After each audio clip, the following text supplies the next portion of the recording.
ഇന്ന് ഞങ്ങളുടെ യൂണിവേഴ്സിറ്റിയിലെ ഇൻട്രൊഡക്ഷൻ ഡേ ആട്ടോ. അതായത് പുതിയ പിള്ളേർ വരുമ്പോൾ ഓരോന്ന് പരിചയപ്പെടുത്താന്നുള്ളൊരു രീതിക്ക് ഓരുടെ കലാപരിപാടികളൊക്കെ നടക്കുന്നതാട്ടോ. അത്യാവശ്യം നല്ല വലിയ പരിപാടി തന്നെയാണ്. അപ്പോൾ അത് കാണാൻ വേണ്ടിയിട്ട് ഞങ്ങൾ പോവുകയാണ്. അപ്പോൾ അവിടെ ഹോസ്റ്റലിൽ നിന്ന് വെക്കേറ്റ് ചെയ്ത് വന്നതിന് ശേഷം അങ്ങനെ ആരെയും അധികം കണ്ടിട്ടില്ല. ആകെ ആദിത്യേനെ മാത്രമേ കണ്ടിട്ടുള്ളൂ. അപ്പോൾ എല്ലാവർക്കും കൂടി ഒന്ന് എൻജോയ് ചെയ്യാൻ കരുതിയിട്ടാണ് ഇന്ന് ഞങ്ങൾ എല്ലാവരും കൂടി പോണത് കേട്ടോ. എല്ലാവരും വരുന്നുണ്ട്.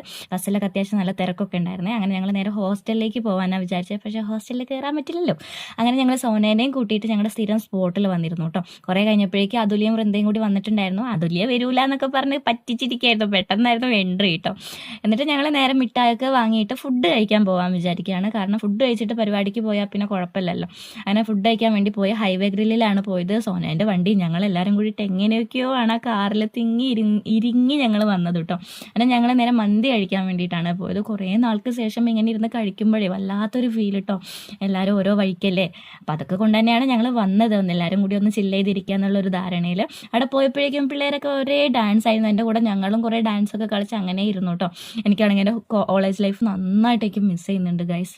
എൻ്റെ ലൈഫിൽ ഏറ്റവും നല്ലൊരു ടൈമായിരുന്നു PG ലൈഫ് പറഞ്ഞാൽ. അത്രയും നന്നായിട്ട് എൻജോയ് ചെയ്തിട്ടുണ്ട്. ഒരു സ്ട്രെസ്സോ കാര്യങ്ങളൊന്നും ഇല്ലാണ്ട് നല്ല രീതിക്ക് പോയൊരു കാലഘട്ടം തന്നെയായിരുന്നു കേട്ടോ എൻ്റെ PG ലൈഫ് പറഞ്ഞത്.